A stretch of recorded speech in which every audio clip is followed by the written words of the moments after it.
রাসূল আকরাম সাল্লাল্লাহু আলাইহি ওয়াসাল্লামের উপরে এত পরিমাণ আঘাত করেছে তারা, নবীজির গা দিয়ে রক্ত পড়তে পড়তে রক্ত পায়ের জুতার মধ্যে চলে গেছে, রক্ত শুকায়া পার সাথে জুতাটা আটকে গেছে। সারাদিন ক্লান্ত শ্রান্ত দেহ নিয়া রাসূল আকরাম সাল্লাল্লাহু আলাইহি ওয়াসাল্লাম শহরের এক প্রান্তে গিয়ে একটু বিশ্রাম নিচ্ছেন। জিবরাইল আলাইহিস সালাতু ওয়াস সালাম আসলেন। আয়েশা বলতেছে, ইয়া রাসূলুল্লাহ, এই কওম আপনার সাথে কেমন আচরণ করেছে, আপনার রব আপনার মালিক সব কিছু শুনছে। আজকে আমার সাথে নতুন একজন ফেরেশতা পাঠানো হয়েছে, যে ইতিপূর্বে কখনো আপনার কাছে আসে নাই। এইবার একজন ফেরেশতা নবীজির কাছে আসলেন। নবীজি বলতেছেন, ওই ফেরেশতা আয়েশা প্রথমে আমাকে সালাম দিল, সালাম দিয়ে বলতেছে, ইয়া রাসূলুল্লাহ, এই কওম আপনার সাথে কেমন আচরণ করেছে, আপনার মালিক সব কিছু শুনেছেন। তিনি আপনি যদি চান, আপনি যদি আমাকে নির্দেশ দেন, এই দুটো পাহাড়কে আমি এমন ভাবে মিলায়া দিব, দুই পাহাড় দিয়ে চাপ দিয়ে তায়েববাসীকে আমি পিষে দিব, পিষে অস্তিত্বহীন হয়ে যাবে। এই জায়গায় যে একটা জাতি ছিল এটা কেউ জানতে পারবে না, নিশ্চিহ্ন হয়ে যাবে। একটু চিন্তা করে দেখেন তো, এই জামানায় আমরা কতটা প্রতিশোধ পরায়ণ। কেউ যদি আমাদেরকে কখনো একটু গরম কথা বলে, 15 বছর পরে সুযোগ পাইলেও এটার প্রতিশোধ আমরা নিয়ে নেই। যখন ফেরেশতা এই কথা বলছে, আপনি যদি নির্দেশ দেন দুটো পাহাড় দিয়ে তাদেরকে পিষে দেওয়া হবে, নবীজি একটু আরাম করতেছিলেন। আরাম, মানুষ যখন কোনো গুরুত্বপূর্ণ বিষয় সামনে আসে, কথা সামনে আসে, তখন কিন্তু আরামের হালতে থাকে না, এবার উঠা অথবা বসবে। নবীজি এবার উঠা বসছেন। ফেরেশতার কথা বলার পর নবীজি জবাবে কি বললেন? নবীজি বললেন, বাল আরজু আন ইয়াখরুজাল্লাহু মিন আসলাবিহিম মান ইয়াবুদুল্লাহা ওয়াহদাহু ওয়া লা ইউশরিকু বিহি শাইআ। নবীজি বলেন, আমি তো আল্লাহ তাআলার কাছে এই ব্যাপারে আশা করি যে আল্লাহ তাআলা এদের মধ্য থেকে এমন এক প্রজন্ম বের করবে যারা এক আল্লাহর ইবাদত করবে, তার সাথে কারো শরীক করবে না। লাকাদ মান্নাল্লাহু আলাল মুমিনিনা ইয বা'আসা ফীহিম রাসূলাম মিন আনফুসিহিম ইয়াতলু আলাইহিম আয়াতিহি ওয়া ইউযাক্কিহিম ওয়া ইউআল্লিমুহুমুল কিতাবা ওয়াল হিকমাহ وَإِن كَانُوا مِن قَبْلُ لَفِي ضَلَالٍ مُبِينٍ। আল্লাহ তাআলা বলেন, লাকাদ মান্নাল্লাহু আলাল মুমিনিনা ইয বা'আসা ফীহিম রাসূলাম মিন আনফুসিহিম। মুমিনদের জন্য আল্লাহ তাআলার এক বিশেষ অনুগ্রহ হলো এইটা যে আল্লাহ রাব্বুল আলামিন তাদের মধ্য থেকে তাদের জন্য একজন রাসূল প্রেরণ করেছেন। সে রাসূল কি করে? ইয়াতলু আলাইহিম আয়াতিহি ওয়া ইউযাক্কিহিম। সেই রাসূল তাদেরকে তাদের সামনে আয়াত সমূহ তিলাওয়াত করে, ওয়া ইউযাক্কিহিম তাদেরকে পরিশুদ্ধ করে, তাদের আত্মশুদ্ধি করে, ওয়ায়ুআল্লিমুহুমুল কিতাবা ওয়াল হিকমাহ তাদেরকে কিতাব এবং হিকমতের শিক্ষা দেয়। ওই রাসূল এই চার জিনিস শিক্ষা দেওয়ার মাধ্যমে তাদের কি কল্যাণ হয়, তাদের কি উপকার হয়। আল্লাহ তাআলা বলেন, ওয়া ইন কানু মিন ক্বাবলু লাফি যালালিম মুবিন। ইতিপূর্বে তারা তো সুস্পষ্ট পথভ্রষ্টতার মধ্যে ছিল। এই রাসূল তাদের মধ্য থেকে এসে তাদেরকে এই শিক্ষাগুলো দিয়ে সিরাতে মুস্তাকিমের পথযাত্রী তাদের বানায় দেয়। রাসূলুল্লাহ সাল্লাল্লাহু আলাইহি ওয়াসাল্লাম মুমিনদের জন্য বিশেষ অনুগ্রহ। তবে আমার আপনার নবী গোটা সৃষ্টি জগতের জন্য রহমত, এ ঘোষণা আল্লাহ তাআলা দিয়ে দিয়েছেন। আমরা যখন নামাজ পড়ি, জামাতে যখন পড়ি, ইমামের কেরাত, মুসল্লির জন্য কেরাত। আবার যখন একাকী নামাজ পড়ি, জামাতে হোক আর একাকী হোক, বলেন তো প্রত্যেক নামাজের প্রত্যেক রাকাতে সূরা ফাতিহার দরকার আছে না না? আছে। সেটা জামাতে হোক তখন ইমাম পড়বে, একাকী যখন কেউ পড়বে সে নিজেই পড়বে। সূরা ফাতিহার শুরুতেই আমরা বলি আলহামদুলিল্লাহি রাব্বিল আলামিন, সকল প্রশংসা আল্লাহর জন্য। কে? আল্লাহ। নিজের পরিচয় আরেকটু ব্যাখ্যা কইরা আল্লাহ তাআলাই বলেন আল্লাহ হলেন রব্বুল আলামিন, জগৎ সমূহের প্রতিপালক। আলম এক বচন, আলামিন বহু বচন। তার মানে এই পৃথিবী এটা একটা জগৎ, এটা আরো অগণিত জগৎ আছে। সব জগতের রব প্রতিপালক যিনি, তিনি কে? আল্লাহ জগৎ সমূহের প্রতিপালক। যত সৃষ্টি আছে সব সৃষ্টির রব প্রতিপালক আল্লাহ। আল্লাহ রব্বুল আলামিন, তিনি রব্বুল আলামিন। আর আমার আপনার নবীর ব্যাপারে আল্লাহ তাআলা ঘোষণা করতেছেন ওয়ামা আরসালনাকা ইল্লা রাহমাতাল লিল আলামিন। আমার আপনার নবীর ব্যাপারে আল্লাহ তাআলার ঘোষণা যে আমি আপনাকে জগৎ সমূহের জন্য রহমত হিসাবে প্রেরণ করেছি। সুবহানাল্লাহ। আল্লাহ হলেন জগৎ সমূহের রব, আমার আপনার নবী হলেন জগৎ সমূহের জন্য রহমত। আল্লাহ হলেন রব্বুল আলামিন, আমার আপনার নবী হলেন রহমাতুল লিল আলামিন। আস্তে সুবহানাল্লাহ বলেন, আরো আস্তে বলেন না সুবহানাল্লাহ। নাকি আপনারা বাস দেখতেছেন? তাকায় দেখেন। নবী হলেন রাহমাতুল লিল আলামিন। এর দ্বারা কি বুঝলেন? আমরা কি বুঝলাম? নবী রাহমাতুল লিল আলামিন কি বুঝলাম? আল্লাহ তাআলা রব্বুল আলামিন, আমার আপনার নবী রাহমাতুল লিল আলামিন। এর দ্বারা কি বোঝা গেল? মনে করেন আপনাদের এলাকার একজন মাননীয় এমপি মহোদয় আছে না নাই? বলেন তো প্রত্যেকটা এমপির ক্ষমতা পাওয়ার কতটুকু গোটা দেশে না তার আসনের মধ্যে? এই এলাকার এমপি আর এক এলাকায় গিয়া পাওয়ার দেখাইতে পারবে না। তার ক্ষমতার, তার সম্মানের একটা লিমিটেশন আছে। বাংলাদেশের প্রধানমন্ত্রী যিনি, তারও একটা লিমিটেশন আছে। তার পাওয়ার চলবে তার দেশের মধ্যে। আমেরিকার প্রেসিডেন্টের পাওয়ার চলবে তার দেশের মধ্যে। এক কথায় প্রত্যেকটা রাষ্ট্রপ্রধানের একটা এরিয়া আছে। আল্লাহ তাআলা অতীতে আমার আপনার নবীর আগে যত নবী প্রেরণ করেছেন প্রত্যেকটা নবীর একটা এরিয়া আছে। আল্লাহ রাব্বুল আলামিন অনেক সময় কোন বিশেষ গোত্রের জন্য, বিশেষ এলাকার জন্য আল্লাহ তাআলা এক একজনকে নবী করে পাঠিয়েছেন আমার আপনার নবীজির আগে। আবার দেখেন কোন নবী নির্দিষ্ট বংশের জন্য, গোত্রের জন্য। ইহুদিদের দাবি মুসা আলাইহিস সালাম শুধু ইহুদিদের নবী, নাসারাদের দাবি ঈসা আলাইহিস সালাম শুধু তাদের নবী।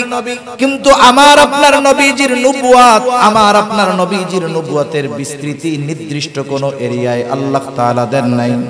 বরং আল্লাহ তাআলা কোরআনুল কারীমে ওই ঘোষণা দেওয়ার মাধ্যমে জানায় দিলেন আমার হাবিব আমার রবুবিয়তের বিস্তৃতি যত দূর, আমি আল্লাহ আপনার নবুয়তের বিস্তৃতি তত দূর দিয়ে দিলাম। এজন্য কবি অনেক সুন্দর কথা বলেন। কবি বলেন রবুবিয়ত খুদা কি হ্যায় জাহাঁ তক, নবুয়তি মুস্তাফা কি হ্যায় ওহা তক। সেজন্য আমার আপনার নবীকে আল্লাহ তাআলা নিজের রবুবিয়তের বিস্তৃতি যত দূর পর্যন্ত রেখেছেন, আমার আপনার নবীজিকে আল্লাহ তাআলা তত দূর পর্যন্ত রহমত হিসাবে ঘোষণা করেছে। সুবহানাল্লাহ। এটা কি চিন্তা করার মতো বিষয়? এটা কি আমাদের মতো ক্ষুদ্র জ্ঞানে বোঝার মতো বিষয় যে ফেরেশতাদের জন্য রহমত, সব নবীর জন্য রহমত, সকল সৃষ্টির জন্য আমার আপনার নবী রহমত। সুবহানাল্লাহ। অমুসলিমদের জন্য রহমত, নবীজির দুশমন যারা নবীজি তাদের জন্য রহমত। আবু জেহেল একদিন দোয়া করতেছে আল্লাহ তাআলার কাছে, ফরিয়াদ করতেছে। যখন আল্লাহ তাআলার আমার আপনার নবীর কাছে কোরআন নাজিল করলেন। আবু জেহেলদেরকে যখন নবী কোরআন তিলাওয়াত করে শোনায়, আবু জেহেল আল্লাহ তাআলার কাছে দোয়া করে, বলে আল্লাহ, এই কোরআন যদি সত্যি আপনি নাজিল কইরা থাকেন, তাইলে আপনি আমাদের উপরে পাথর বর্ষণ করেন। দোয়া করছে কি, কোরআন যদি সত্যি আপনি নাজিল করেন, তাইলে আমাদের উপরে আপনি পাথর বর্ষণ করেন। পাথর বর্ষণ যদি হয়, এটা রহমত হবে না আযাব হবে? আযাব। আবু জেহেল দোয়া করতেছে, আল্লাহ তাআলার কাছে দোয়া করতেছে। আবু জেহেল, উতবা, সাইবা এরা আল্লাহ তাআলাকে অবিশ্বাস করতো না, বিশ্বাস করতো। কিছু বিষয়ে তাদের বিশ্বাস এতটা দৃঢ় যে আমাদেরও ওই পরিমাণ বিশ্বাস নাই। আল্লাহ রাব্বুল আলামিন তাদের বিশ্বাসের ব্যাপারে, যে তারা আল্লাহ তাআলাকে বিশ্বাস করে, তাদের বিশ্বাসের ব্যাপারে আল্লাহ তাআলা কোরআনুল কারীমের মধ্যে এক জায়গায় বলেন, ওয়ালা ইন সাআলতাহুম মান খালাকাস সামাওয়াতি ওয়াল আরদ। আপনি যদি তাদেরকে জিজ্ঞাসা করেন, অর্থাৎ মক্কার মুশরিকদেরকে যদি জিজ্ঞাসা করেন, মান খালাকাস সামাওয়াতি ওয়াল আরদ, আসমান এবং জমিনের স্রষ্টা কে? কে আসমান জমিন বানায়েছে? তারা তাদের দেব দেবীদের কথা বলবে না। এই প্রশ্নের জবাবে মক্কার মুশরিকেরা কি জবাব দিবে? আল্লাহ তাআলা নিজেই সেই জবাব দিয়ে বলেন, লা ইয়াকুলুন্নাল্লাহ। দুইটা তাকিদ যোগ করে আল্লাহ তাআলা বলেন, মক্কার মুশরিকেরা আপনার এই প্রশ্নের জবাবে বলবে, অবশ্যই অবশ্যই আসমান জমিনের স্রষ্টা হলেন আল্লাহ। শুধু তাই না, আপনি যদি মক্কার মুশরিকদেরকে জিজ্ঞাসা করেন, ওয়ালা ইন সাআলতাহুম মান নাযালা মিনাস সামাই মাআ ফাআহইয়া বিহিল আরদা বা'দা মাউতিহা, আপনি যদি তাদের জিজ্ঞাসা করেন কে আসমান হতে পানি বর্ষণ করে, শুধু তাই না, ওই বর্ষিত পানির দ্বারা শুকনো ফেটে চৌচির ফসল উৎপাদনের অনুপযুক্ত জমিনটাকে ওই পানির দ্বারা কে ফসল উৎপাদনের উপযুক্ত করে তোলে, তারা তাদের দেবদেবীদের কথা বলবে না। তারা কি বলবে? আল্লাহ তাআলাই জবাব দিয়ে বলেন, লা ইয়াকুলুন্নাল্লাহ। অবশ্যই অবশ্যই তারা বলবে, আসমান হতে বৃষ্টি বর্ষণ করেন আল্লাহ, বর্ষিত পানির দ্বারা মৃত জমিনকে জীবিত করেন আল্লাহ।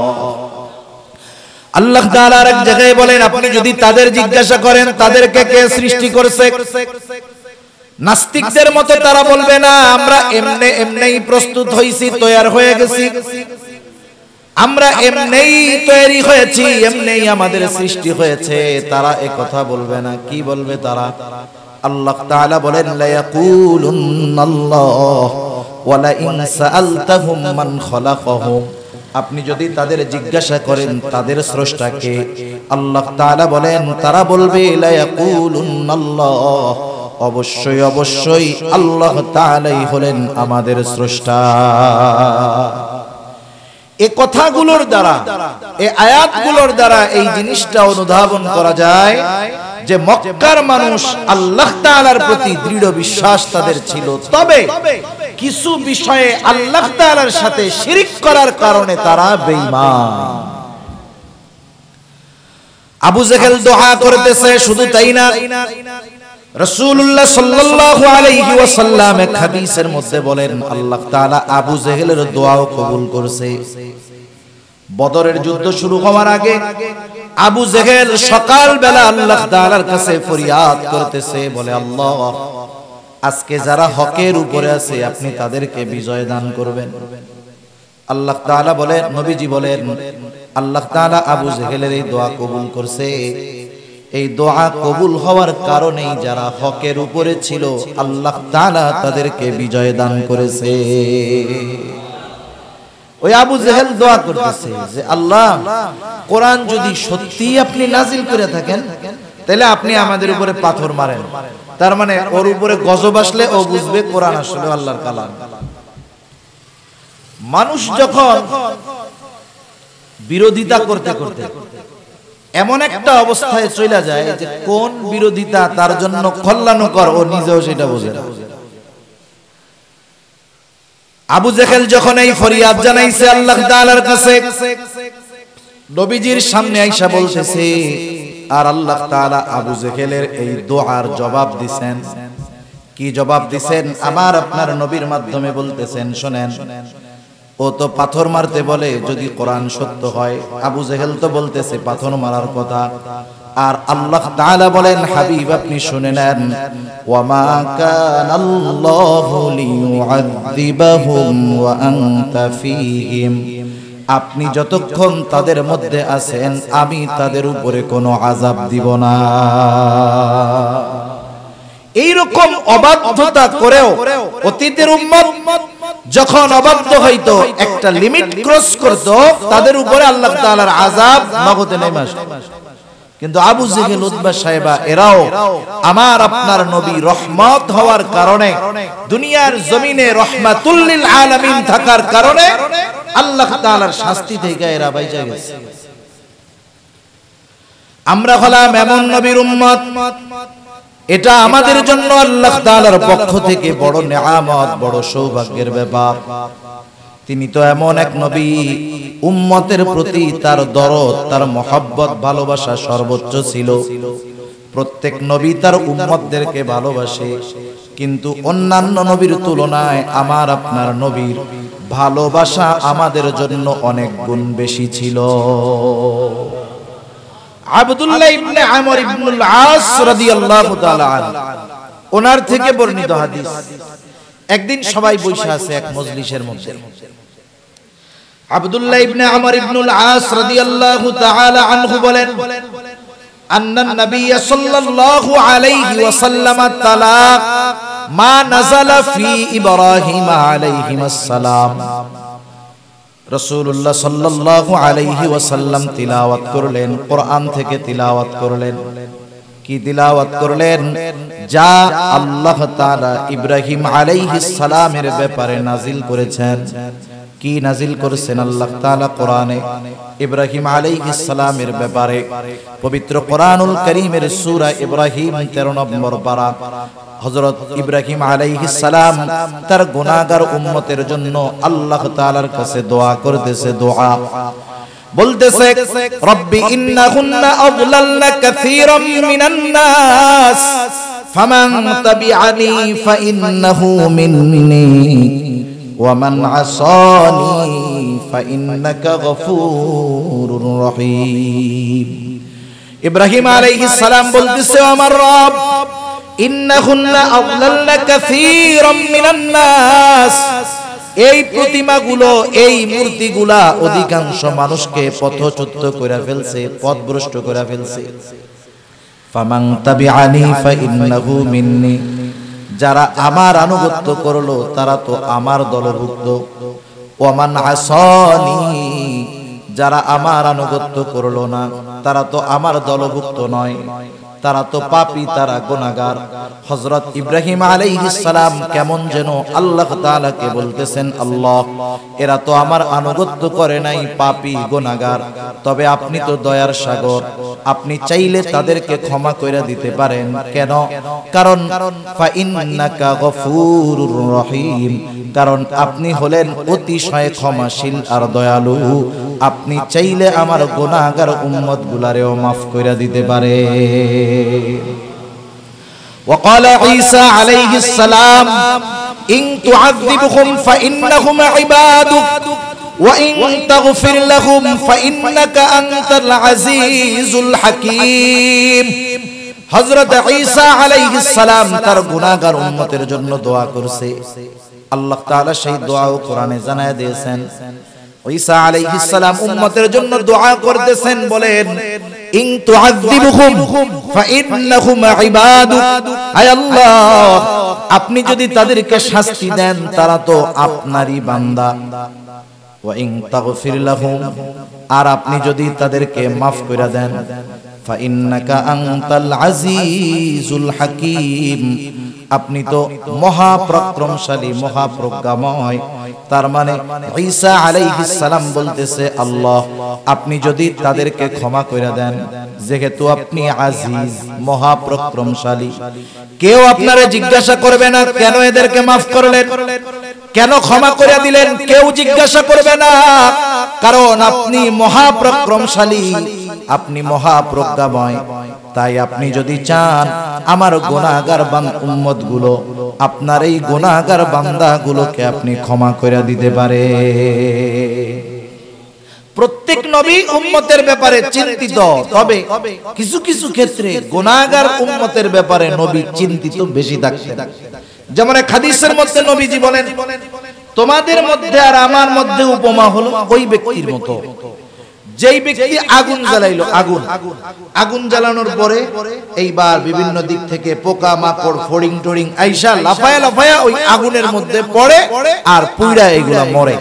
আমরা গ্রামে দেখছি যখন ছোটবেলায় কারেন্ট ছিল না, বিশেষ করে এই লাইট হইলেও তো দেখেন না, লাইটের মধ্যেও পোকা আসে না, আসে। আর যখন চারিদিকে অন্ধকার, এক আল্লাহর বান্দা আলো জ্বালাইছে, আগুন জ্বালাইছে, দেখা যায় তো চতুর্দিক থেকে পোকা মাকড় এসে ভরে গেছে, লাফ দিয়া দিয়া ওই আগুনের মধ্যে পইড়া পুইড়া এগুলো সব মরে যাচ্ছে। নবীজি বলেন, আমার আর তোমাদের মধ্যে উপমা হলো ওই ব্যক্তির নাই যে আগুন জ্বালাইলো আর পোকা মাকড় ফড়িং আইসা লাফায়া লাফায়া ওই আগুনের মধ্যে পইড়া মরে যায়। আমিও তোমাদের কোমর ধরে টেনে টেনে জাহান্নামের আগুন থেকে টেনে টেনে দূরে সরায় আনি, আর তোমরা আমার থেকে ছুটে ছুটে জাহান্নামের দিকে চলে যাও। এই নবী গুনাহগার উম্মতের ব্যাপারে কতটা চিন্তিত থাকলে এমন উপমা উদাহরণ দিতে পারেন। সাধারণ বিষয়টাও এরকম। মনে করেন এক লোকের 5টা ছেলে আছে। কয়টা ছেলে? 5টা ছেলের মধ্যে 4টা ছেলে খুব ভদ্র, দিনদার, মুত্তাকি, পরহেজগার, নামাজ কালাম পড়ে, গুনাহ করে না, ভালো মানুষ।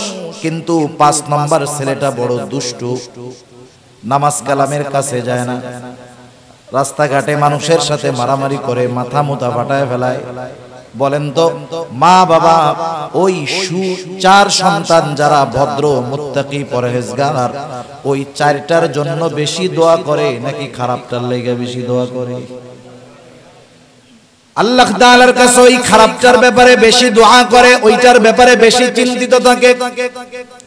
অনেক সময় আফসোস কইরা বলে, আরে আমার বাকি 4টা সন্তান কত ভালো, এই সন্তানটাও যদি ভালো হইতো মইরাও শান্তি পাইতাম।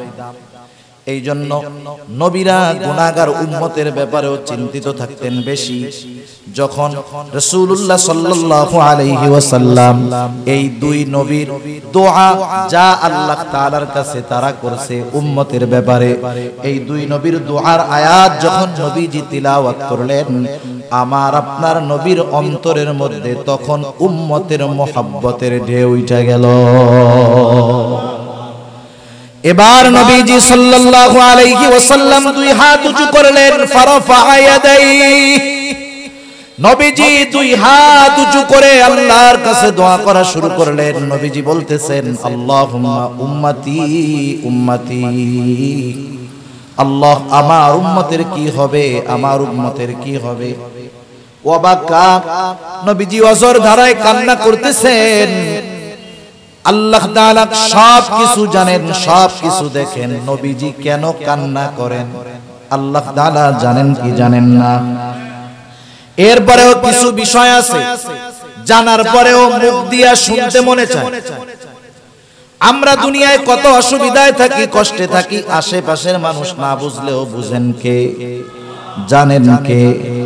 এরপরেও আল্লাহ তাআলা তার কাছে চাইতে বলে, দোয়া করতে বলে। মনে করেন যখন মাদ্রাসার মধ্যে বৃহস্পতিবার আসে, বৃহস্পতিবার বিকাল বেলা ছাত্র গিয়া ওস্তাদের সামনে কান্না করতেছে, যারা মাদ্রাসায় পড়ে তারা বুঝবে। বলেন তো ছাত্র বৃহস্পতিবার বিকাল বেলায় ওস্তাদের সামনে বৈশা বৈশা যদি কান্না করে, কি জন্য কান্না করে ওস্তাদের বুঝতে বাকি আছে নাকি? কান্না করে কেন বলেন? এই আপনারাও বুঝছেন, আর হুজুরে বুঝবো না এটা হইতে পারে? বুঝে, এরপরেও কি কয়, কান্দোস কে? ও যদি কথা না বলে, বলে কেন কান্দোস, কোন হইলে কিন্তু কাজ হবে না। ওস্তাদ চায় যে ছাত্র মুখ দিয়া বলুক, হুজুর আমি বাড়িতে যাবো, আমারে ছুটি দেন। এটা একটা মুহাব্বতের নিদর্শন। সবকিছু দেখার পরে, জানার পরেও তার মুখ দিয়ে শুনতে চাওয়া, এটা একটা ভালোবাসার নিদর্শন। আল্লাহ তাআলা সবকিছু দেখেন, জানেন, এরপরেও জিবরাইল আলাইহিস সালামকে বলতেছে, ও জিবরাইল যাও, আমার নবী মুহাম্মদ সাল্লাল্লাহু আলাইহি ওয়াসাল্লাম কেন কান্না করে? জিবরাইল আলাইহিস সালাম আইসা হাজির, বলে ইয়া রাসূলুল্লাহ, আল্লাহ তাআলা সব কিছু জানেন, সব কিছু শুনেন, এরপরেও তিনি জানতে চান কেন আপনি কান্না করেন। নবীজি এবার উম্মতের ব্যাপারে জিবরাইল আলাইহিস সালামকে জানাইলেন, আমি আমার উম্মতের ব্যাপারে পেরেশান, উম্মতের জন্য কান্না করি। এইবার জিবরাইল আলাইহিস সালাম আল্লাহ তাআলার কাছে গিয়ে বললেন, আল্লাহ, রাসূলুল্লাহ সাল্লাল্লাহু আলাইহি ওয়াসাল্লামের কান্নার কারণ হলো তিনি তার উম্মতের চিন্তায় কান্না করতেছেন, কি হবে তার উম্মতের। আল্লাহ তাআলা বললেন, জিবরাইল তুমি যাও, আমার নবী মুহাম্মদকে তুমি জানায় দাও, আমি অচিরেই তাকে তার উম্মতের ব্যাপারে সন্তুষ্ট করব, তাকে অসন্তুষ্ট করব না। আমার আপনার নবী আমার আপনার জন্য, আমাদের জন্য আল্লাহ তাআলার পক্ষ থেকে এই সুখবর দুনিয়ায় থাকতেই আনছেন। সুবহান। রাসূল আকরাম সাল্লাল্লাহু আলাইহি ওয়াসাল্লাম উম্মত যদি দ্বীনের কথা না মানে, দ্বীনের পথে যদি না আসে, নবীজি সাল্লাল্লাহু আলাইহি ওয়াসাল্লাম চিন্তিত হয়ে যাইতেন, পেরেশান হয়ে যাইতেন। রাসূল আকরাম সাল্লাল্লাহু আলাইহি ওয়াসাল্লামকে যখন 3 বছর গোপনে দাওয়াত দেওয়ার পর আল্লাহ তাআলা বললেন, ওয়া আনদির আশীরাতাকাল আকরাবিন, এবার আর গোপনে দাওয়াত হবে না, প্রকাশ্যে দাওয়াত দাও। নবীজি সাল্লাল্লাহু আলাইহি ওয়াসাল্লাম সাফা পাহাড়ের উপরে দাঁড়ায় গেলেন, মক্কাবাসীকে উদ্দেশ্য করে বলতেছেন, সব মানুষ একত্রিত হয়েছে, সবাইকে উদ্দেশ্য করে নবীজি বলতেছেন, এ ব্যাপারে তোমরা কি বলো, তোমাদের মত কি? আমি যদি তোমাদেরকে বলি, পাহাড়ের অপর পাশে পাদদেশে একদল অশ্বারোহী সৈন্য তোমাদেরকে আক্রমণ করার জন্য অপেক্ষমান, তোমরা আমার এই কথাটাকে বিশ্বাস করবা নাকি? মক্কার সব মানুষ সমস্বরে জবাব দিল, অবশ্যই বিশ্বাস করব মুহাম্মদ, বিশ্বাস করব এই কারণে যে ইতিপূর্বে তুমি কখনো মিথ্যা বলো না, আমরা তোমাকে সর্ব অবস্থায় সত্যবাদী পেয়েছি, তোমার এই কথা অবশ্যই আমরা বিশ্বাস করি। নবীজি সাল্লাল্লাহু আলাইহি ওয়াসাল্লাম এইবার যখন তাদেরকে তাওহীদের কথা বললেন, নিজের রিসালাতের কথা বললেন, সাথে সাথে বড় একদল মানুষ নবীজির বিরোধিতা শুরু করে দিল। শুধু তাই না, বিরোধিতার মাত্রা এতটা দূর, নবীজি সাল্লাল্লাহু আলাইহি ওয়াসাল্লামের উপরে দিন যায় অত্যাচার জুলুমের মাত্রা বাড়ায়া দেওয়া হলো। নবীজি সাল্লাল্লাহু আলাইহি ওয়াসাল্লাম চিন্তিত হয়ে গেলেন। কোন কোন মুফাসসির বলেন, ওই সময়ে নবীজির স্বাস্থ্যটা ভেঙে পড়েছে, অসুস্থ হয়ে যাওয়ার মতো অবস্থা। দুইটা কারণ হতে পারে। এক নাম্বার কারণ, তিনি নিজে নিজের দায়িত্ব সম্পর্কে চিন্তিত ছিলেন, যে আমাকে নবুয়তের মতো এত বড় গুরুত্বপূর্ণ এক দায়িত্ব দেওয়া হয়েছে, না জানি এই দায়িত্বটা আমি যথাযথভাবে পালন করতে পারি কিনা। এজন্য প্রাথমিক অবস্থায় যখন রাসূল আকরাম সাল্লাল্লাহু আলাইহি ওয়াসাল্লামের কাছে ওহী নাজিল করা হতো, নবীজি চিন্তিত হয়ে যাইতেন যেন ভুইলা না যান, এই জন্য বারবার তিনি তার জবানটাকে আওড়াইতেন। কিন্তু আল্লাহ তাআলা জানায় দিলেন, হাবিব আপনি চিন্তা করেন না, লা তুহাররিক লিসানাকা লিতাআজালা বিহি ইন্না আলাইনা জামআহু ওয়া কুরআনা। আপনি বারবার এই জিহ্বা নড়ায়েন না, চিন্তা করেন না, এটাকে সংরক্ষণ করার, এটাকে হেফাজত করার, এর শব্দ অর্থ মর্মার্থ ব্যাখ্যা সবকিছু হেফাজত করার দায়িত্ব আমি নিয়ে নিলাম। এজন্য মুফাসসিরিনে কেরাম বলেন, এক নাম্বার কারণ হতে পারে নিজের দায়িত্বের কারণে চিন্তিত ছিলেন। দুই নাম্বার, তিনি যখন এই কাছের মানুষগুলোর কাছে এই দ্বীনের দাওয়াত দিতেন, তারা যখন কথা গ্রহণ করত না, কথাটা ফিরায়া দিত, এই বরং তারা চরম পর্যায়ের বিরোধিতা করত। তারা ঈমান না আনার কারণে, কথাগুলো বিশ্বাস না করার কারণে রাসূল আকরাম সাল্লাল্লাহু আলাইহি ওয়াসাল্লাম চিন্তিত হইয়া খানা কমায় দিয়েছেন। যখন খাওয়া ঘুম কম হয়ে গেছে, আমার আপনার নবী দুর্বল অসুস্থ হয়ে গেছেন, আর আল্লাহ তাআলা ওহী নাজিল করে জানায়া দিলেন, লাআল্লাকা বাখিউন নাফসাকা আল্লা ইয়াকুনু মুমিনিন। উম্মত দ্বীনের পথে না আসার কারণে নবী কত চিন্তিত। এই আয়াতের দ্বারা এই কথাটা অনুধাবন করা যায় যে স্বয়ং আল্লাহ তাআলা বলতেছেন আপনি তারা ঈমান না আনার কারণে নিজেকে মৃত্যু মুখে ঠেলে দিচ্ছেন, তারা ঈমান না আনার কারণে।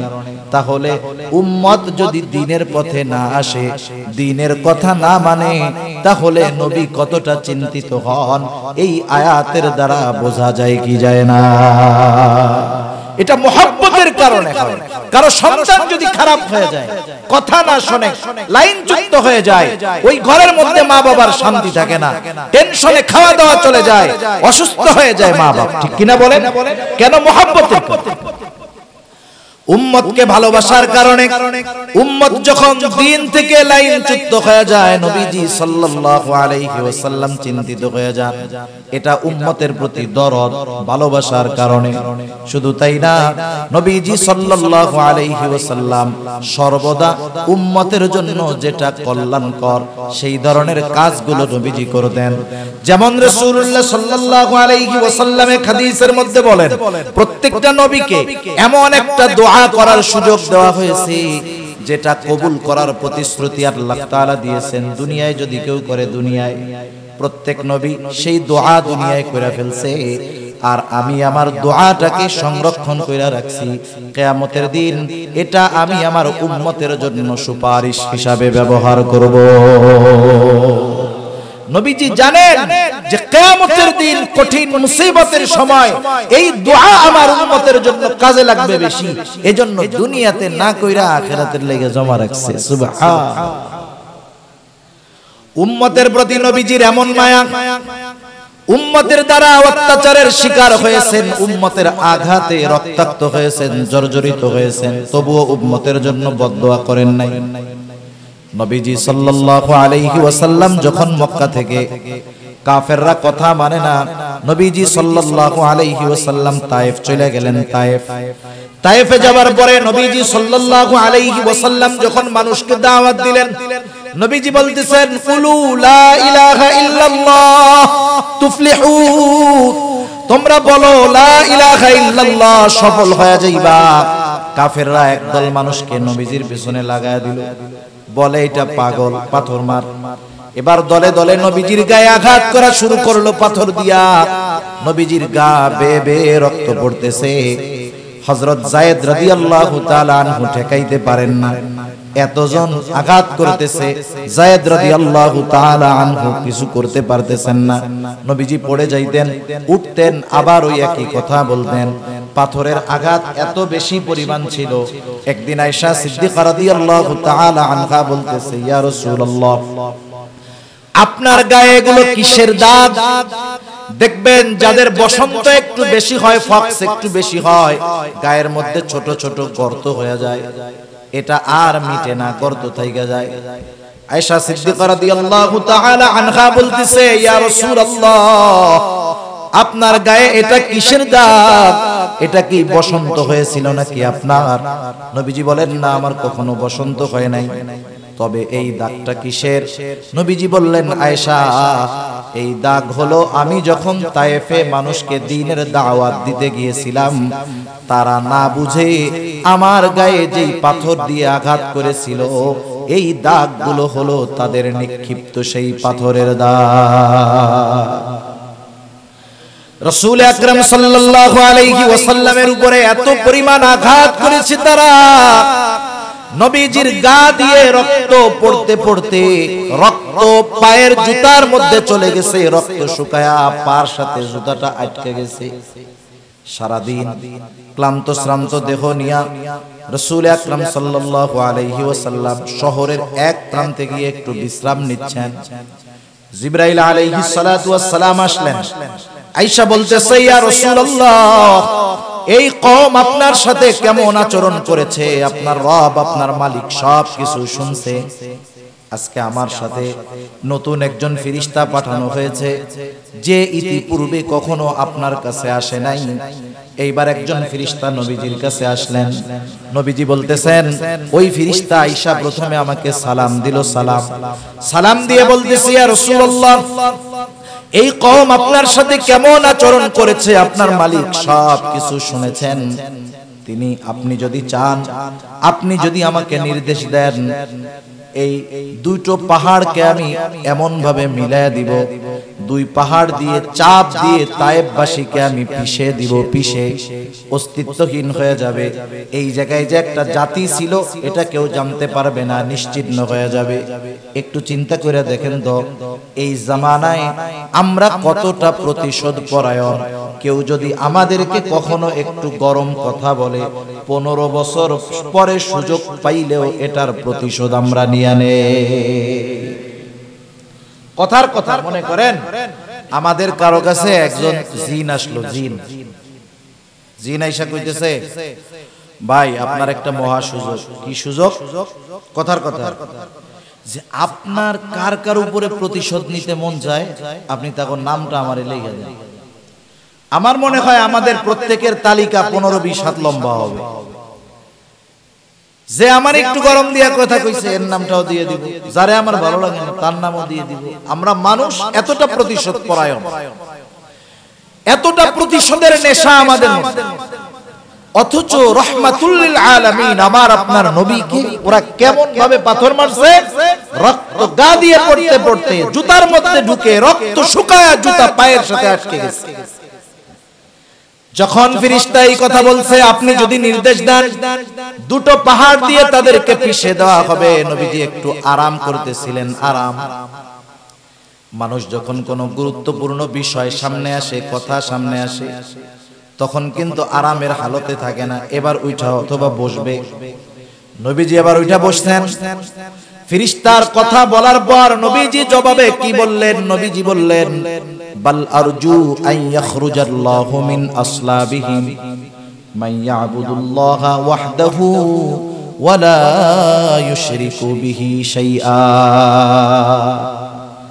নবীজি বলেন, আমি তো আল্লাহ তাআলার কাছে এই ব্যাপারে আশা করি যে আল্লাহ তাআলা এদের মধ্য থেকে এমন এক প্রজন্ম বের করবে যারা এক আল্লাহর ইবাদত করবে, তার সাথে কারো শরীক করবে না।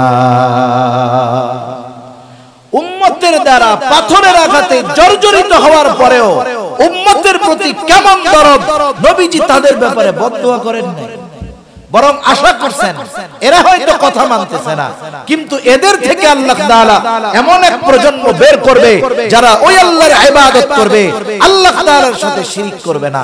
উম্মতের ব্যাপারে কতটা দরদ থাকলে, কতটা মুহাব্বত থাকলে, ভালোবাসা থাকলে ওই উম্মতের পাথরের আঘাতে রক্তাক্ত অবস্থায় তাদের জন্য বদদুয়া না কইরা তাদের প্রতি সুধারণা করা যায়। এটা সাধারণ আখলাকের দ্বারা সম্ভব নয়। এজন্যই আমার আপনার নবীজির আখলাকের ব্যাপারে আল্লাহ তাআলা বলেন, ওয়া ইন্নাকা লাআলা খুলুকিন আযীম, আপনাকে আমি মহান চরিত্রে অধিষ্ঠিত করেছি। সুবহানাল্লাহ। এভাবে বলতে গেলে আলোচনা লম্বা হয়ে যাবে। নবীজি সাল্লাল্লাহু আলাইহি ওয়াসাল্লাম উম্মতের প্রতি কত দয়া মায়া মুহাব্বত, এ ব্যাপারে সব কথা বাদ দেন। আল্লাহ তাআলা স্বয়ং নবীজি যে উম্মতকে ভালোবাসেন সে ব্যাপারে আল্লাহ তাআলা সাক্ষী দিয়েছেন। সুবহানাল্লাহ। আল্লাহ তাআলা কি বলেন? আল্লাহ তাআলা বলেন, লাকাদ জাআকুম রাসূলুম মিন আনফুসিকুম আজিজুন আলাইহি মা আনিতুম হারিসুন আলাইকুম বিল মুমিনিন হারিসুন আলাইকুম বিল মুমিনিনা রাউফুর রহিম। আল্লাহ তাআলা বলেন, লাকাদ জাআকুম রাসূলুম মিন আনফুসিকুম, তোমাদের জন্য তোমাদের মধ্য থেকে এমন একজন রাসূলের আগমন হয়েছে যিনি আজিজুন আলাইহি মা আনিতুম, আল্লাহ তাআলা বলতেছে যিনি তোমাদের ব্যথায় ব্যথিত হন। সুবহানাল্লাহ। তোমরা যেটাতে কষ্ট পাও তিনিও সেটাতে কষ্ট পান। এজন্য সাহাবায়ে কেরাম রাসূলুল্লাহ সাল্লাল্লাহু আলাইহি ওয়াসাল্লামের কাছে আসতেন, আয়েশা যখন তারা নিজেদের কষ্টের কথা নবীজির কাছে বলতেন, নবীজি তাদের কষ্টের কথা শুনে নিজেও কষ্ট পাইতেন। শুধু তাই না, তাদের কথাগুলো মনোযোগ সহকারে শ্রবণ করবার পর নবীজি সুন্দরভাবে তাদেরকে সৎ পরামর্শ দিতেন, সুন্দরভাবে নবীজি তাদের সান্ত্বনা দিতেন। এক সাহাবী আয়েশা বলতেছে, ইয়া রাসূলুল্লাহ, আমি হিজরতের সময়, হিজরতের পর মক্কায় আমার সম্পদ বাড়ি টাড়ি যা ছিল, আবু সুফিয়ান রাদিয়াল্লাহু তাআলা আনহু তখনও মুসলমান হয় নাই, যে আবু সুফিয়ান সব অন্যায়ভাবে দখল দিয়া বিক্রি করে ফেলেছে। নবীজি কথাটা শুনে খুব ব্যথিত হয়েছে। এবার তাকে সান্ত্বনা দিচ্ছেন যে শোনো, আল্লাহ রাব্বুল আলামিন যদি তোমাকে এগুলোর বিনিময়ে আখিরাতে সুন্দর একটা বাসস্থান দেয়, তুমি খুশি হবা নাকি? এবার ওই সাহাবা বলে, ইয়া রাসূলুল্লাহ, অবশ্যই আমি খুশি হব। নবীজি বললেন, শোনো, এগুলোর বিনিময়ে আল্লাহ তাআলা তোমাকে পরকালে উত্তম বাসস্থান দান করবে। নবীজি যখন রোগী দেখতে যাইতেন, অসুস্থ মানুষ যখন দেখতে যাইতেন, তার কষ্টে নবীজি ব্যথিত হইতেন। শুধু তাই না, যাওয়ার পরে তাকে এমন ভাবে সান্ত্বনা দিতেন যে সে মনে করতো আমি অচিরেই সুস্থ হয়ে যাব। মনে করেন একজন রোগী দেখতে গেছে, ইদানিং তো ডেঙ্গু জ্বরে অনেক মানুষ মারা যাচ্ছে, আপনারা খবর পান না পত্রিকায়? আচ্ছা, একজনের মনে করেন ডেঙ্গু জ্বর হইছে, আপনি দেখতে গেছেন, আপনার আত্মীয় স্বজনের মধ্যে মনে করেন একজন ডেঙ্গু জ্বরে মারা গেছে। আপনি যদি এই ডেঙ্গু রোগী দেখতে যাইয়া তার সামনে বলেন, হায় হায়, এই যে তোমার ডেঙ্গু জ্বর হইছে, আমার খালাতো ভাইও তো কয়দিন আগে ডেঙ্গু জ্বরে মরছে, খুব ডেঞ্জারাস, বলেন তো এই রোগী ভয় পাবে না? এখন চিন্তা করবে, আল্লাহ কোন সময় আজরাইল আমার কাছে চলে আসে তার ঠিক নাই। কিন্তু আপনি যদি রোগীর সামনে গিয়ে তারে সান্ত্বনা দেন সুন্দরভাবে, কষ্ট লাগতেছে, আপনি চিন্তা করেন না, ইনশাআল্লাহ আল্লাহ তাআলা সুস্থ করে দিবেন। কত মানুষের ডেঙ্গু জ্বর হইল, আল্লাহ তাআলা সুস্থ করে দিয়েছে, আপনি চিন্তা করেন না। বলেন তো এই রোগী এই সান্ত্বনার বাণী শোনার পরে তার ভালো লাগবে না মন্দ লাগবে? তার অবশ্যই ভালো লাগবে। এজন্য রাসূল সাল্লাল্লাহু আলাইহি ওয়াসাল্লাম উম্মতের কষ্টে কষ্ট পাইতেন, সাথে সাথে তাদের কষ্টগুলো অনুধাবন করে তাদেরকে নবীজি সান্ত্বনাও দিয়ে দিতেন। সুবহানাল্লাহ। তিনি ছিলেন আজিজ, তিনি ছিলেন আজিজ, উম্মতের ব্যথায় ব্যথিত। তিনি হলেন হারিস, উম্মতের জন্য কল্যাণকামী। আল্লাহ তাআলা বলতেছেন, নবী তোমাদের জন্য কল্যাণকামী। সুবহানাল্লাহ। কিন্তু মুমিনদের জন্য বিশেষ কইরা বিল মুমিনিনা রাউফুর রহিম, মুমিনদের জন্য অতি সদয় এবং মুমিনদের জন্য অতি দয়ালু। আল্লাহ তাআলা আমার আপনার নবীর সিফাত গুণাবলী বর্ণনা করতে গিয়ে নিজের সিফাতের সাথে যেই শব্দগুলো, সেগুলো নবীজির শানে আল্লাহ তাআলা ব্যবহার করেছেন। রাউফ এটা কার গুণবাচক নাম? রহিম কার গুণবাচক নাম? নবীজি আমার আপনার নবীর সাথেই শব্দগুলো যোগ করছেন। আখলাকের ব্যাপারে বলছেন আজিম, মহান চরিত্র আল্লাহ তাআলা আমার আপনার নবীকে দিয়েছেন।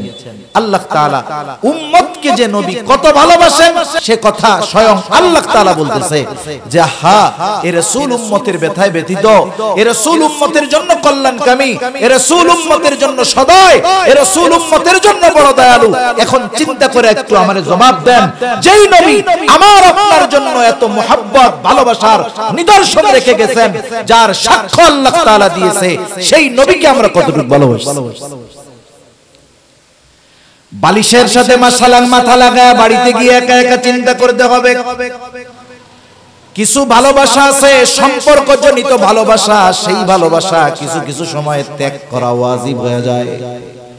মনে করেন ভাইয়ের সাথে ভাইয়ের মহব্বত ভালোবাসা আছে না নাই? এটা সম্পর্কের ভালোবাসা। ভাই যদি নবী বিদ্বেষী হয়, ইসলাম বিদ্বেষী হয়, আল্লাহ বিদ্বেষী হয়, বলেন তো ওই ভাইয়ের সাথে ভালোবাসা রাখার কোনো সুযোগ আছে নাকি? সম্পর্কের ভালোবাসা কখনো কখনো ওই ভালোবাসা ত্যাগ করে তার ব্যাপারে বিদ্বেষ অন্তরে রাখাটা ওয়াজিব হয়ে যায়। কিন্তু নবীজির প্রতি ভালোবাসা এমন এক বিষয় যেটা কমাবার কোনো সুযোগ নাই, বরং এই ভালোবাসা শুধু সম্পর্কজনিত ভালোবাসা নয়, এই ভালোবাসার সাথে আমাদের ঈমানের সম্পর্ক। এজন্য রাসূলুল্লাহ সাল্লাল্লাহু আলাইহি ওয়াসাল্লাম বলেন, লা ইউমিনু আহাদুকুম হাত্তা আকুনা আহাব্বা ইলাইহি মিন ওয়ালিদিহি ওয়া ওয়ালাদিহি ওয়ান নাসি আজমাইন। নবীজি বলেন, তোমাদের মধ্যে কেউ ততক্ষণ পর্যন্ত মুমিন হতে পারবে না যতক্ষণ না আমি তার কাছে তার পিতামাতা সন্তান সন্ততি এক কথায় সকলের চাইতে অধিক মহব্বতের পাত্র যতক্ষণ না হব ততক্ষণ তোমাদের মধ্যে কেউ মুমিন হতে পারবে না। নবীজিকে ভালোবাসা এটা ঈমান সম্পৃক্ত বিষয়। সাধারণ যৌক্তিকতা কি বলে? আমি আগে যে কথাগুলো বললাম বলার একটা কারণ তো আছে। কারণ হলো, মনে করেন একটা লোককে আপনি চেনেন না, অপরিচিত একজনের সাথে আপনার দেখা হয়েছে, এই লোকটাকে আপনি চিনেন না, কথার কথা দেখা হইলো, কথা হচ্ছে, সালাম বিনিময় হলো। এই মুহূর্তে আপনার বাবা অথবা আপনার মা, আপনার ভাই আপনাকে আইসা বলতেছে, অপরিচিত যে লোকের সাথে দেখা হয়েছে এ তো অপরিচিত লোক, এর সাথে মানবিক দৃষ্টিকোণ থেকে যতটুকু সদাচরণ করার দরকার আমরা ততটুকু করব, কিন্তু এর চাইতে অতিরিক্ত ভালোবাসা আমাদের অন্তরে আসবে না, এটাই স্বাভাবিক, ঠিক কি না? অপরিচিত লোক, এখন আপনার বাপ অথবা আপনার ভাই আইসা আপনারে বলতেছে, তুমি কি এই লোকটারে চিনো? বলে, না আমি তো চিনি না। বলে, হ্যাঁ এটা তো সেই লোক, তুমি রোড অ্যাক্সিডেন্ট করছিলা, সব মানুষ দূরে চলে গেছে, এই লোকটা নিজে তোমাকে হসপিটালে নিয়া নিজে রক্ত দিয়া তোমারে সহযোগিতা করছে, তোমার হায়াত ছিল, বাইসা ছিলা, কিন্তু এই লোকটা তোমার জন্য এইরকম ত্যাগ স্বীকার করছে, কষ্ট করছে। বলেন তো, যখন ওই লোকের আপনার প্রতি এই ইহসানের খবর আপনি জানবেন, তার প্রতি ভালোবাসা জাগ্রত হবে কি হবে না? সারা জীবন চিন্তা করবেন, আরে ওই দিন তো কেউ না ধরলে মইরাই যেতাম। ওই লোকটার প্রতি একটু আগে অপরিচিত ছিল, এখন তার প্রতি একটা মোহাব্বত, ভালোবাসা, আন্তরিকতা অটোমেটিক অন্তরের মধ্যে আসবে। নবীজির আমাদের প্রতি কত মায়া, দয়া, ভালোবাসা, এটা জানার পর, এই বিষয়গুলো শুনবার পর স্বাভাবিক, আগেও তো মুমিনের অন্তরে ভালোবাসা ছিল, আছে, কিন্তু আরেকটু বাড়বে, এটাই স্বাভাবিক, ঠিক কিনা বলেন? কিন্তু সেই বাড়াটা হতে হবে সর্বোচ্চ পর্যায়ে। হযরত উমর রাদিয়াল্লাহু তাআলা আনহু একদিন নবীজির সাথে পথ চলতেছেন, নিজের থেকেই হঠাৎ করে বলেন, ইয়া রাসূলুল্লাহ, আমি আপনাকে আমার জীবনের পরে সবচাইতে বেশি ভালোবাসি। নবীজি বললেন, না উমর, হয় নাই। হযরত উমর একটু পরে আবার বললেন, ইয়া রাসূলুল্লাহ, আমি আপনাকে এই মুহূর্ত থেকে আমার নিজের জীবনের চাইতেও বেশি ভালোবাসি। রাসূলুল্লাহ সাল্লাল্লাহু আলাইহি ওয়াসাল্লাম বললেন, হ্যাঁ এবার আমরা একটু বাড়িতে গিয়ে চিন্তা করব, যেহেতু নিজের জীবনের চাইতে বেশি নবীকে ভালোবাসতে হবে, এটা ঈমানের দাবি। কিসের দাবি? জোরে বলেন না, ঈমানের দাবি। এখন নিজে নিজে গিয়ে একটু চিন্তা করব, আমি কি আমার জীবনের চাইতে নবীকে বেশি ভালোবাসি? আমি কি আমার সন্তানের চাইতে নবীকে বেশি ভালোবাসি? আমি কি আমার মা বাবার চাইতে নবীকে বেশি ভালোবাসি? আমি কি আমার বন্ধু বান্ধব, আত্মীয় স্বজন, এদের চাইতে নবীকে বেশি ভালোবাসি?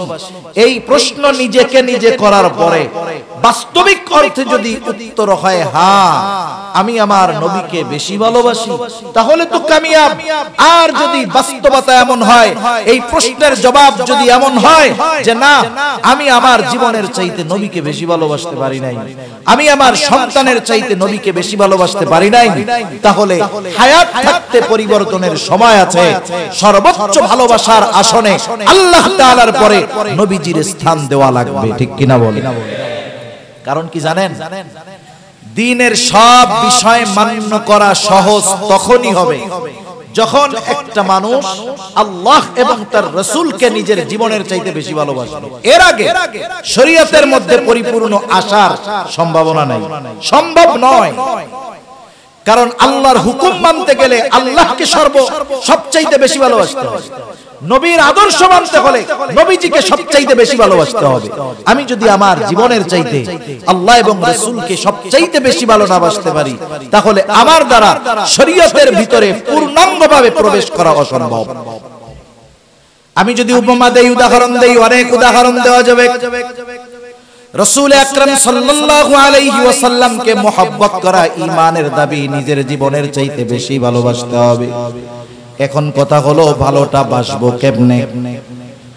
যারা নবীর সামনে ছিল সাহাবায়ে কেরাম, এরা নবীজিকে ভালোবাসার উপমা উদাহরণ আমাদের সামনে রাখা গেছে, আমরা সেগুলো পড়ি।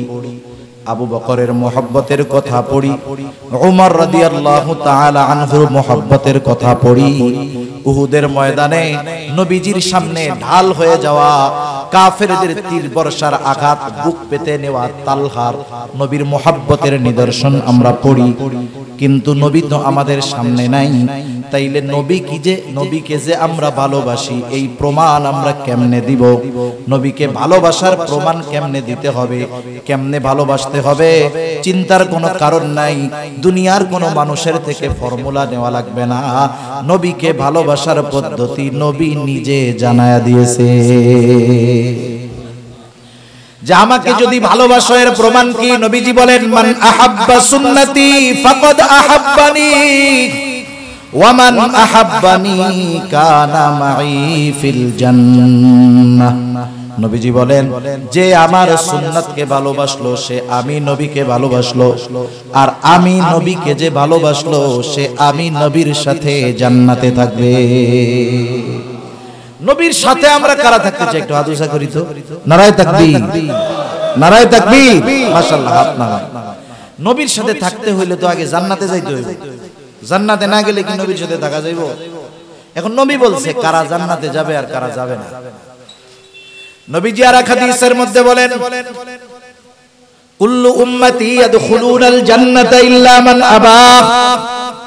আমার সব উম্মত জান্নাতে প্রবেশ করবে, আবা উম্মত ছাড়া। প্রশ্ন করা হলো, ইয়া রাসূলুল্লাহ, আবা উম্মত কারা? নবীজি বললেন, মান আতাআনি দাখালাল জান্নাহ ওয়া মান আসানি ফাকাদ আবা। নবীজি বললেন, যে আমার আনুগত্য করবে সে জান্নাতে যাবে, আর যে আমার আনুগত্য করবে না সে আবা উম্মত, সে জাহান্নামে যাবে। অনুসরণ, আনুগত্য মানে হলো অনুসরণ করা, নবীজিকে অনুকরণ করা, অনুসরণ করা। তার মানে জান্নাতে যদি যাইতে হয়, নবীর সাথে যদি থাকতে হয়, নবীকে ভালোবাসার প্রমাণ যদি দিতে হয়, তাহলে সুন্নতকে মুহাব্বতের সাথে অনুসরণ করতে হবে। সুন্নতকে ভালোবাসা অনুসরণ করতে হবে। মানে আমি একটা সুন্নাত পালন করতেছি, এই সুন্নাতের প্রতি দরদ থাকতে হবে, মায়া থাকতে হবে, ভালোবাসা থাকতে হবে। আরে ভালোবাসা হবে সর্বোচ্চ ভালোবাসা। কিন্তু আফসোসের ব্যাপার, নবীজির সাথে থাকা কিন্তু বড় সৌভাগ্যের ব্যাপার। একদিন এক গ্রাম্য সাহাবী নবীজি সাল্লাল্লাহু আলাইহি ওয়াসাল্লামের কাছে আসছে।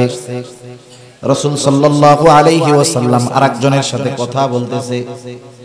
গ্রাম অঞ্চলের মানুষ, যারা একেবারে প্রত্যন্ত গ্রাম অঞ্চলের মানুষ, এরা অনেক ক্ষেত্রে সরল হয়, সরল। আমরা শহরের মানুষ, গ্রামের মানুষের সরলতাকে বলি মূর্খতা। আসলে বিষয়টা এমন নয়, এটা তাদের সরলতা, বুঝ কমতির কারণে। একজন যখন আরেকজনের সাথে কথা বলে তখন আয়েশা মধ্যে প্রশ্ন না করা, এটা হলো আদব। কিন্তু গ্রাম্য সাহাবী বোঝে না, নবীজি কথা বলতেছে, কথার মধ্যেই নবীজিরে জিজ্ঞাসা করতেছে, ইয়া রাসূলুল্লাহ মাতাস সাআহ, হে আল্লাহর রাসূল কিয়ামত কখন হবে? নবীজি ওই লোকের সাথে কথা শেষ করার পরে বলতেছেন, কোথায় সেই লোক যে আমাকে প্রশ্ন করলো কিয়ামত কখন হবে? এই লোকটার প্রশ্ন করার ভাবটা এমন ছিল, সে কেমন যেন গাঠি গুঠি নিয়ে কিয়ামতের জন্য অপেক্ষা করতেছে। কিয়ামতের জন্য সে অপেক্ষমান। যেমন কেউ যখন ঢাকায় যায়, ঢাকায় গেছেন না আপনারা? গেছেন তো? ঢাকা যখন যায়, বাস কাউন্টার থেকে টিকিট কাটছে, কাউন্টার থেকে বলছে 11টায় গাড়ি। কয়টায় গাড়ি? 11টা, এখন বাইজে গেছে 11:30। আপনি যাওয়ার জন্য তো রেডি নাকি? টিকিট তো কাটছেন। এখন কাউন্টার মাস্টারে গিয়া কি বলবেন? আরে ভাই গাড়ি কখন আসবে? কি বলবেন? যে এই বলার দ্বারা কি বোঝা যাচ্ছে? যে আপনি যাওয়ার জন্য এতটাই প্রস্তুত, গাড়ি না আসার কারণে আপনার আরো ঝামেলা হইতেছে। ওই গ্রাম্য সাহাবীর বলার ভাবটা এরকম, উনি কিয়ামতের লাইগা এতই প্রস্তুত, কিয়ামত আসতে কেমন জানি ওনার দেরি দেরি মনে হইতেছে। প্রশ্ন করছে এইভাবে, ভাবটা এরকম। কিছু কিছু সময় কিছু কিছু প্রশ্ন করার পরে ওই প্রশ্নের জবাব দেওয়ার আগে তার প্রশ্নের ভাবে আরেকটা প্রশ্ন তাকে করার জন্য এমনিই যেখানে চলে আসে। যেমন একদিন আল্লাহর বান্দা মারা গেছেন করোনার সময়, আমাদের ঢাকার বড় একজন আলেম আব্দুল্লাহ বিক্রমপুরী রাহমাতুল্লাহি আলাইহি, খুব বড় একজন আলেম। এক লোক বাহির থেকে খুব আকারে হুজুরের সাথে দেখা করবে, যে হুজুরের সাথে দেখা করতেই হবে, খুব জটিল প্রশ্ন। এখন ওই লোক এত গুরুত্ব দেখা নবী হুজুরি বলতেছে ওরে ভেতরে আসতে দাও। অনেক ওলামায়ে কেরাম ও হুজুরের কাছে আসছে, আয়েশা হুজুর একটা প্রশ্ন ছিল। কি প্রশ্ন? বলছে হুজুর রাসূল সাল্লাল্লাহু আলাইহি ওয়াসাল্লামের শ্বশুর শাশুড়িগুলোর নাম একটু বন্ধ। এখন কোন এই প্রশ্নের জবাব কি বলবে? হুজুর এবার প্রশ্ন করছে, তোর প্রশ্নের জবাব দিব, তুই আগে আমার একটু দোয়ায় কুনুতটা শোনা। প্রশ্নের জবাব, প্রশ্নের ভাবে অনেক সময় জবাব না দিয়া নতুন প্রশ্ন আসে। হুজুর বলছে তোর প্রশ্নের জবাবের আগে তুই বল দোয়ায় কুনুতটা আমারে শোনা। এইবার ও একেবারে এক দৌড়ে দরজা দিয়ে বের হয়ে চলে গেছে। তা কিছু প্রশ্ন করার পরে ওই প্রশ্নের জবাব দেওয়ার আগে ওই প্রশ্নকারীর ভাব এবং ভঙ্গিমার কারণে নতুন প্রশ্ন উদ্রেক হয়। রাসূলুল্লাহ সাল্লাল্লাহু আলাইহি ওয়াসাল্লাম প্রশ্নের জবাব না দিয়া নবীজি বলতেছেন, তুমি কিয়ামতের জন্য কি পাথেয় সংগ্রহ করছো? এই প্রশ্নের জবাবে এবার লোকটা বলতেছে, আমি আল্লাহ এবং তার রাসূলকে ভালোবাসি। সুবহানাল্লাহ। এই লোকটার এই জবাবের মধ্যে সরলতা ছিল, লৌকিকতা ছিল না, দেখানোর কোনো কিছু ছিল না। কেমন যেন কথাটা অন্তর থেকে মুখ দিয়া বের হইছে। নবীজিও সাথে সাথে জবাব দিলেন, যে যাকে মহব্বত করে সে তার সাথে থাকবে। লোকটা এতটুকু কথা শুনে সে বাড়ির পথে রওনা হয়ে গেল। হযরত আনাস রাদিয়াল্লাহু তাআলা আনহু বলেন, নবীজির জবান দিয়ে এই কথা শ্রবণ করবার পর যে যাকে মহব্বত করে তার সাথে থাকবে, আমরা এতটা খুশি হয়েছিলাম যে ইসলাম গ্রহণ করার পরে আমরা এতটা খুশি কখনো হই নাই। হযরত আনাস রাদিয়াল্লাহু তাআলা আনহু বলেন, আমি আল্লাহকে ভালোবাসি, তার রাসূলকে ভালোবাসি, আমি আবু বকর ওমর রাদিয়াল্লাহু তাআলা আনহুমাকে ভালোবাসি। যদিও তাদের মতো আমল করতে পারি নাই, তবে আমি আশা রাখি তাদের সাথে জান্নাতে আমি একত্রে থাকব। এমন সৌভাগ্যবান হওয়ার জন্য সবার ইচ্ছা আছে না? আছে। দেখেন মানুষের সাথে থাকার জন্য কত কিছু করে দুনিয়ায়। শাইখুল ইসলাম শাহ আহমদ শফি রহমাতুল্লাহি আলাইহি, উনি একবার টেকনাফ যাবেন। টেকনাফ হেফাজতে ইসলামের ওই সময়গুলো টেকনাফ শহরে যাবেন। উলামায়ে কেরামের আয়োজন, বিশাল আয়োজন। এখন এই আয়োজন দেখে এক লোক বলতেছে, হুজুর এত বড় আয়োজন কেন? বলে আল্লামা আহমদ শফি রহমাতুল্লাহি আলাইহি আসবে এজন্য। তা লোকটা বলতেছে, আপনাদের এই আয়োজনে খরচ হবে কত? 14-15 লক্ষ টাকা সব মিলায় খরচ হবে। অনেক উলামায়ে কেরাম মানুষের আগমন ঘটবে, মেহমানদারি সব মিলায় 13-14 লক্ষ টাকা খরচ হবে। এখন লোকটা বলতেছে যে শুনেন, যত খরচ হবে আরো বেশি হয়, সব খরচ আমি দিয়া দিব, কিন্তু একটা শর্ত আছে। কি শর্ত? বলে আমাকে একটু হুজুরের পাশে বসার সুযোগ করে দিতে হবে, হুজুরের সাথে একটু খানা খাওয়ার ব্যবস্থা করে দিতে হবে, এরপরে হুজুরের হাতটা একটু ধরার ব্যবস্থা করে দিতে হবে। ওনারাও চিন্তা করছে এইরকম পার্টি যদি পাওয়া যায় তো হুজুরের পাশে একটু বসাইতে, হুজুরের সাথে একটু খানা খাওয়াইতে অসুবিধাটা কোথায়? এখন উনি সব কিছুর অ্যারেঞ্জমেন্ট করছে। বাস্তব ঘটনা হলো, হুজুর তো তখন শারীরিক অবস্থা কোন সময় কেমন হয় হুজুর যাইতে পারেন না। ওনাদের কি অবস্থা হয়েছে সেগুলা থাক, কিন্তু আমি যেটা বোঝানোর জন্য বললাম যে একটা মানুষ এ দুনিয়ার একজন আলেম, একজন আহলুল্লাহর সুহবত পাওয়ার জন্য, পাশে বসার জন্য, সাথে একটু খাওয়ার জন্য 20 লক্ষ টাকা খরচ করাকে কোনো পরোয়া করে না। কিন্তু আফসোস, নবীজির সাথে জান্নাতে থাকার সুযোগ আমাদের আছে, সুন্নাতের উপরে চলার মাধ্যমে আমরা সেটা করতে রাজি না। 1 টাকাও খরচ হবে না, নবীজির সাথে থাকার ব্যবস্থা হইবে, কিন্তু আমরা এটা করতে রাজি না। আবার আমরা নবীরে খুব ভালোবাসি। একটু চিন্তা করে নিজের কাছে নিজে প্রশ্ন করেন, নবীজি বললেন সুন্নাতকে মহব্বত করো, আমার অনুসরণ করো, তাইলে জান্নাতে যাবা, আমার সাথে থাকবা, নাইলে যতই লাফাও কাজ হবে না। সেজন্য সুন্নাতকে মহব্বত করতে হবে। আমি উদাহরণ দেওয়ার জন্য বলি, কাউকে কষ্ট দেওয়ার জন্য নয়, ক্ষমা চাই। মনে করেন অনেক মানুষ আছে, যখন বিশ্বকাপ ফুটবল খেলা আসে দেখবেন যে কিছু মুরগি চোরা রাস্তায় বের হয়। মুরগি চোরা আমাদের গ্রাম অঞ্চলে দেখছি, যখন কেউ মুরগি চুরি টুরি করে ধরা খাইতো, আগে এই চোররে শাস্তি দেওয়ার আগে মাথার চুল অর্ধেক কাটতো, টাক বানাইতো অর্ধেক টাক। এরপরে ওরে গোটা গ্রামে জুতার মালা গলায় দিয়ে ঘুরাইয়া বুঝাইতো যে এটা হলো মুরগি চোর, এর থেকে কিন্তু তোমরা সাবধান। হ্যাঁ, আর এই বিশ্বকাপ ফুটবল খেলা এইসব আসলে একটু বেশি দেখা যায়। দেখবেন এই জায়গা দিয়ে চুল আছে, এই পাশ দিয়ে একটাও নেই, আছে না এরকম? মধ্যে আছে, এই জায়গা দিয়ে একটাও নেই।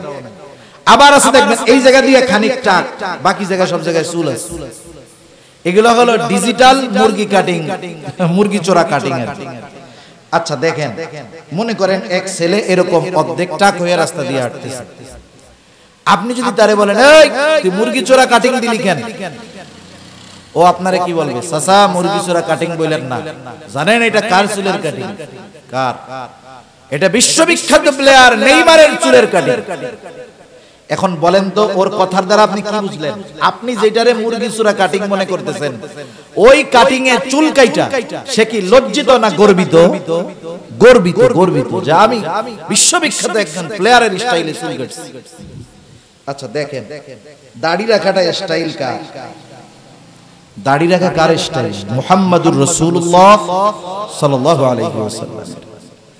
অনেক তরুণ আছে, যুবক আছে, স্কুলে পড়ে, কলেজে পড়ে, যদি বলি যুবক নামাজ কালাম পড়ো, দাড়িটা রাখো, বলে হুজুর। এখন সবাই ভাইয়া বলে, দাড়ি রাখলে চাচা বলবে। একটু চিন্তা করে দেখো, একজন মুরগি চোরার মতো কাটিং দিল, তাকে মুরগি চোর বলার পরেও সে লজ্জিত হয় নাই, বরং সে গর্বিত হইছে, আমি নেইমারের মতো চুল কাটছি। আর তুমি নবীর মোহাব্বত, নবীর স্টাইল দাড়ি রাইখা যদি কেউ তোমারে চাচা বলে, তুমি লজ্জা পেয়ে যাও। তুমি কেমন মোহাব্বত নবীজিকে করো, তাহলে বোঝা গেল এই মোহাব্বত মুখে মুখে আছে, অন্তরে আর বাস্তবতায় এই মোহাব্বতের অস্তিত্ব না। অনেক যুবক দাড়ি রাখে না, কেন দাড়ি রাখোস না? কয় দাড়ি রাখলে সুন্দর মাইয়ারা পছন্দ করে না। কি বলে? দাড়ি রাখলে সুন্দর মেয়েরা পছন্দ করে না।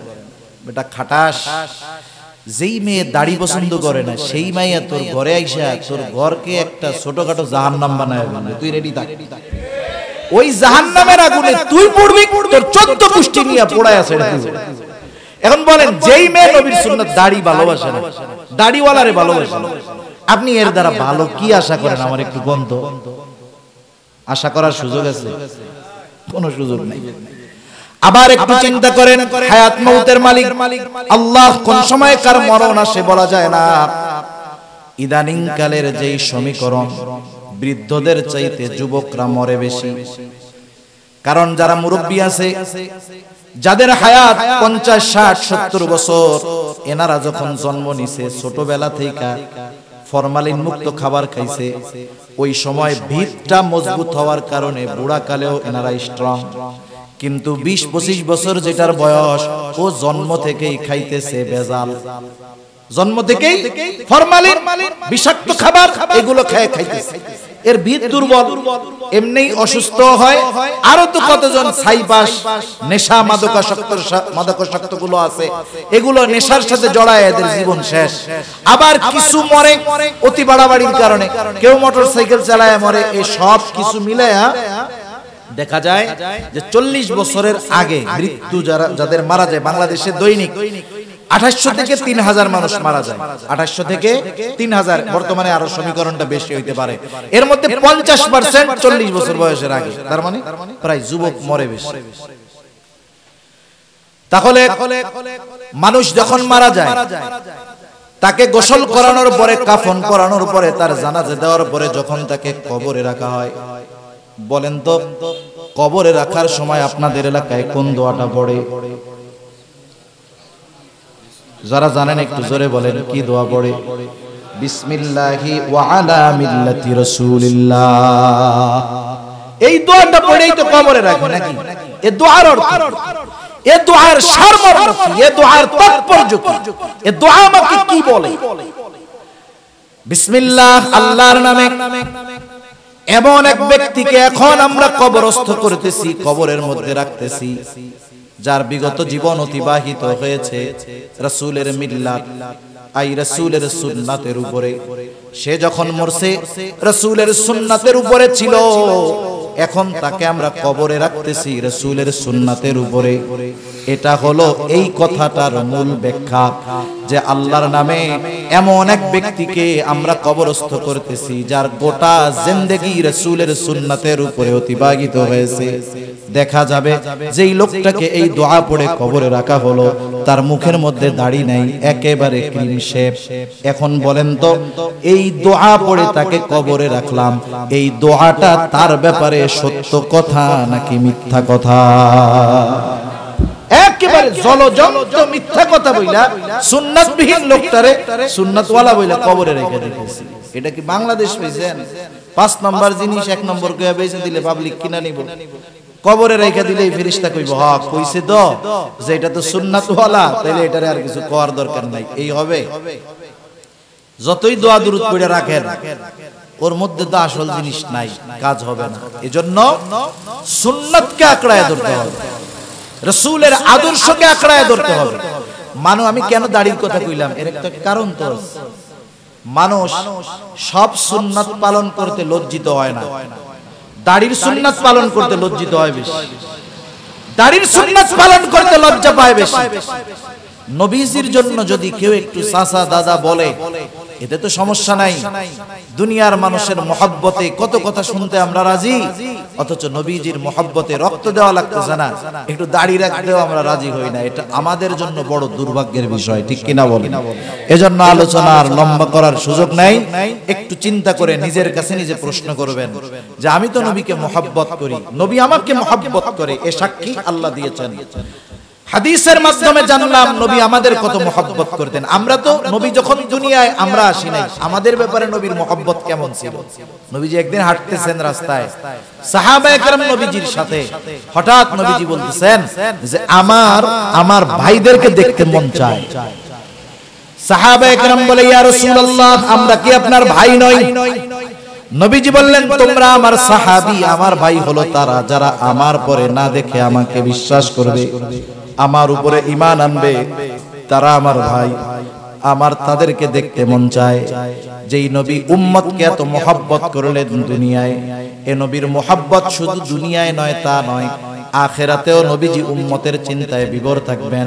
এই জন্য সব নবী যেই দিন চিন্তিত, আমার আপনার নবী উম্মতের চিন্তায় একবার হাউজে কাউসারের কাছে যাবেন, যে না জানি আমার কোন উম্মত হাউজে কাউসার থেকে পানি মাহরুম হয়ে যায় কিনা। আরেকবার পুলসিরাতের কাছে চলে যাবেন, না জানি আমার কোন উম্মত পুলসিরাত পার হতে ব্যর্থ হয়ে যায় কিনা। আরেকবার মিজানের কাছে চলে যাবেন, না জানি আমার কোন উম্মত আমল ওজন দেওয়ার সময় ধরা পড়ে যায় কিনা। আর একবার জাহান্নামের কাছে চলে যাবেন, কোন উম্মতের ব্যাপারে সুপারিশ করার প্রয়োজন হয় কিনা। আর একবার উম্মতের জন্য আল্লাহ তাআলার কাছে গিয়ে সুপারিশ করবেন। এইভাবে নবীজি সাল্লাল্লাহু আলাইহি ওয়াসাল্লাম উম্মতের মুহাব্বতে, উম্মতের চিন্তায় কিয়ামতের ময়দানেও পেরেশান থাকবে। সেই উম্মত, যিনি তার উম্মতকে এত মুহাব্বত করলেন, আমরা সেই উম্মত হয়ে নবীজির মুহাব্বতে কি করলাম? এই প্রশ্ন নিজেরা নিজে বাড়িতে গিয়ে প্রত্যেকদিন করব যে আমি নবীকে যে মহব্বত করি এই মহব্বতের নিদর্শন হিসাবে আমার কর্মগুলো কি। তাহলে আশা করা যায় আমরা আমাদের বাস্তব অবস্থা উপলব্ধি করতে পারবো। আল্লাহ সুবহানাহু ওয়া তাআলা আমাদের সবাইকে খাঁটি আশিকে রাসূল, কি আশিকে রাসূল, খাঁটি আশিকে রাসূল হওয়ার তৌফিক আল্লাহ দান করুন। সকলে বলি আমিন।